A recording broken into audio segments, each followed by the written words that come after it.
What's up, everyone? Eric Miller, and we're here on, let's see, it's MythBuster Thursday. This is where we take some kind of financial myth that is like out in the ether, and we take it and we inspect it, and we really see if it's true or if it just has a kernel of truth to it, and it's really not something that you should follow. So the one that we're going to tackle today is, hey, I have all of my assets in a trust. My assets are protected from any kind of attack. Okay.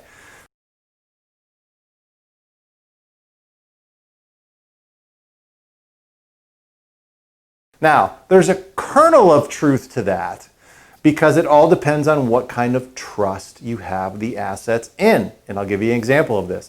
The vast majority of you that have a trust have what's called a living trust. Now, what is a trust? A trust is simply a legal arrangement that you created where you have assets that are going to go to a beneficiary. You have a trustee to manage it, but you're the person that created the trust. You're called the grantor. Now, why would you create a trust? Well, you create a trust for a number of reasons, primarily because you want to protect your assets from estate tax. You want to make sure that if something happens to you, your assets can move to your kids without going to what's called probate court. And you want to protect the privacy of your assets. There's a lot of good reasons that you would want to have all of your assets in a trust, or a majority of your assets in a trust, to avoid all those things. The problem is that you think that your assets are protected if you should get sued for some reason from a creditor attack, and that just ain't the case. So if you have a $500,000 brokerage account that you own in the trust name and you get sued for one reason, I can assure you the judge, just like you, can reach into that account and utilize that to satisfy a judgment.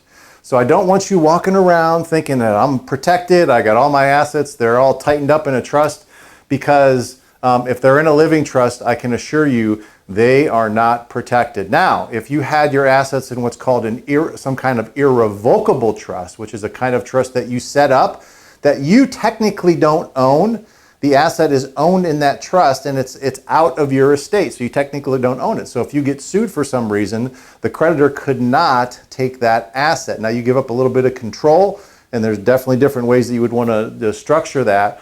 But that would be a type of trust where the asset would be protected. So make sure that you really understand the difference between what's called a revocable trust, which means a trust that you can change while you're alive, and then an irrevocable trust, which is something that you create that's generally going to be for the benefit of someone else, where you transfer ownership of that investment or the asset into the irrevocable trust. Okay, my legal brain is a bit fried right now.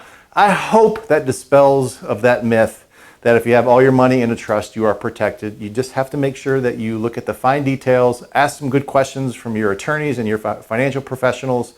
And at the end of the day, I just want to make sure that all of the hard work and effort that you put forth in creating all the money, all the businesses, all the investments, don't let one lawsuit wipe all of that wealth away. There are definitely tools you can utilize to protect your wealth. Okay? Have a good day. Working with a financial advisor is a big decision. You have to make sure that you're working with the right type of financial advisor. Most practice owners are not working with an advisor that really understands how to unlock their practice wealth and turn that into personal financial success. So to help you, we actually created a checklist of how to choose your ideal advisor. And in it, we give you all the questions that you should ask to make sure that you're working with the right person. Do yourself a favor, create a really good financial habit, click on the link, download the checklist. Do well.